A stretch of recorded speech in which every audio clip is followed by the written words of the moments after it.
के नाते जाता था, राजस्थान से 4 मेंबर जाते थे।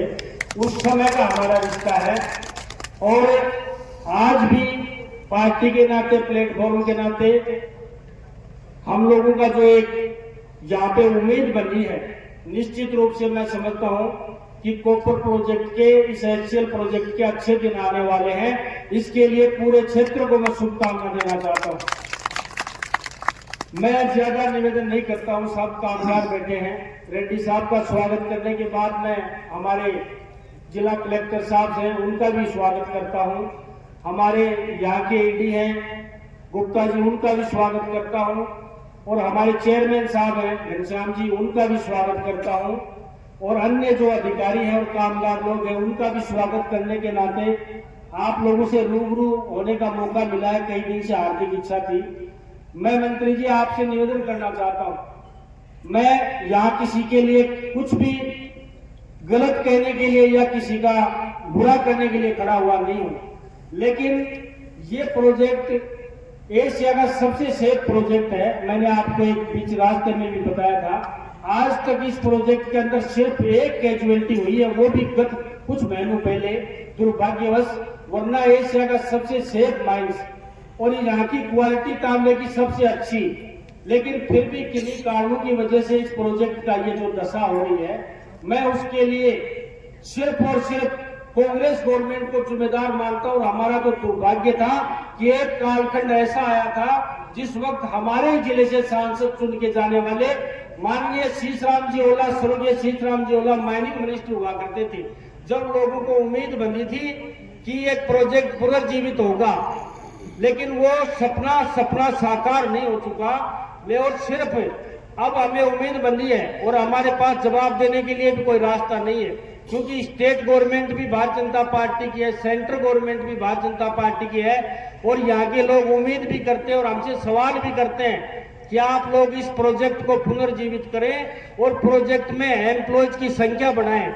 मेरा आपसे आग्रह है, मेरा निवेदन है, अगर मेरी बात आप सुन रहे हो तो मेरा एक करबद्ध निवेदन है, यहाँ पर कुछ अमेंडमेंट करने की जरूरत है, कुछ चेंजेस करने की जरूरत है। यहाँ पे जब भी यहाँ पे रोजगार के साधन उपलब्ध हो, जब भी रोजगार की व्यवस्था हो, तो मेरा एक जनप्रतिनिधि होने के नाते आपसे एक अनुरोध है, एक बड़े भाई से एक छोटे भाई का अनुरोध है कि निश्चित रूप से यहाँ के स्थानीय लोगों को 70% रोजगार स्थानीय लोगों को, लोकल लोगों को मिलना चाहिए, जिससे हमें लोकल लोगों को जवाब देने में आसानी हो।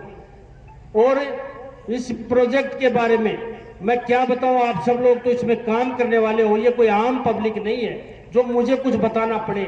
आप कामगार हो, आपके अधिकारी यहाँ पे बैठे हैं, आपके मंत्री जी यहाँ पे बैठे हैं, इसलिए मुझे इसके बारे में विस्तृत रूप से बताने की जरूरत नहीं है। मेरा निवेदन ये है, यहाँ के जन कल्याणकारी जो भी फैसले हों, जो भी आपके डिपार्टमेंट के अंदरूनी फैसले हों, वो आप करते रहिए। प्रोडक्शन बढ़ाने का फैसला करते रहिए, इनकम बढ़ाने का फैसला करते रहिए, रेवेन्यू जनरेट करने के फैसले करते रहिए, लेकिन जो पब्लिक इंटरेस्ट के जो मुद्दे हैं उनमें यहाँ के स्थानीय प्रतिनिधियों का शामिल होना आवश्यक है। वो ना हम पब्लिक को जवाब क्या दें, या अंदरूनी रूप से क्या चलता है, हम जनप्रतिनिधियों को कुछ पता नहीं चलता है। ये मेरा दूसरा निवेदन है।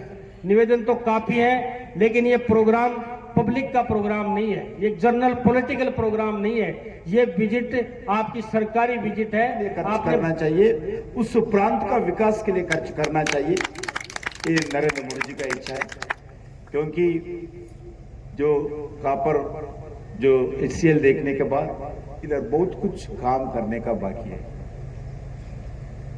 जब पब्लिक सेक्टर यूनिट एक ही था, जो दुनिया भर में प्राइवेट सेक्टर यूनिट ही नहीं थी, ग्लोबलाइजेशन नहीं हुआ था, जब वो कोई कंपटीशन नहीं है। अभी जो आपके पास प्रोडक्शन करते हैं उससे चीप रेट में विदेशों से यही प्रोडक्ट मिलता है।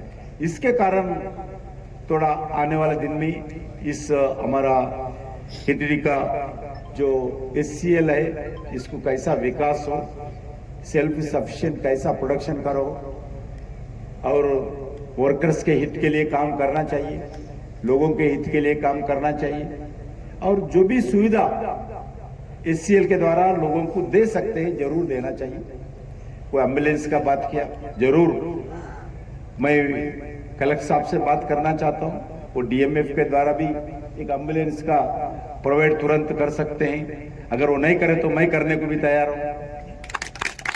मगर ऐसी जो जनता के हित के लिए काम करने का सुविधा देना चाहिए, जो प्राइमरी हमारा सरकार का हो, इस HCL कंपनी का हो, जो भी सुविधा देने का है जरूर हम देंगे।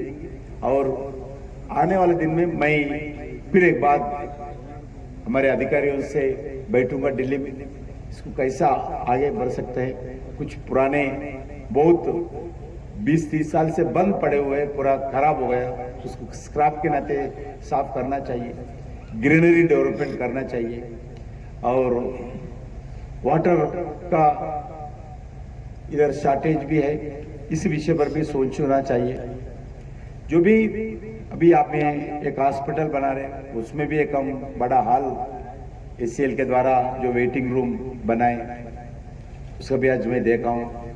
आने वाले दिन में जरूर जो भी HCL के द्वारा आप लोगों के सुविधा के लिए हो सकता है। एक दुर्भाग्य विषय, हमारा सीनियर ऑफिसर लास्ट टाइम जो इधर एक्सीडेंट में HCL में देहांत हुआ था, और दुखी लगे थे। आने वाले दिन में ऐसा कोई एक्सीडेंट ना हो, उसके लिए जो भी टेक्नोलॉजी यूज करना, जो भी वर्कर्स के लिए सुविधा देना, जरूर इस विषय पर हम हाई लेवल कमेटी डाले हैं। वो लगातार अभी मैं भी देखा हूँ, एक आने वाले दिन में ऐसा कोई भी एक्सीडेंट ना हो। वर्कर्स के लिए अच्छे रोजगार देना, वर्कर्स के लिए अच्छे सेफ्टी मेजर्स लेना, वर्कर्स के परिवार के लिए जो भी कंपनी के तरफ से हो सकता है, एजुकेशन के विषय पर, हेल्थ के विषय पर हमारा जिम्मेदारी है, बिल्कुल हम देंगे। मैं इस शब्द के साथ मैं शॉर्ट टर्म विजिट के लिए आया हूँ। हो सकते तो थोड़ा एक दिन फिर एक बार मैं आऊँगा, फिर बातचीत करूँगा, थोड़ा एक्शन प्लान के साथ आऊँगा। मैं इस शब्द के साथ फिर आप सब लोगों को मैं हृदय से धन्यवाद देना चाहता हूँ, जो आदरणीय प्रधानमंत्री नरेंद्र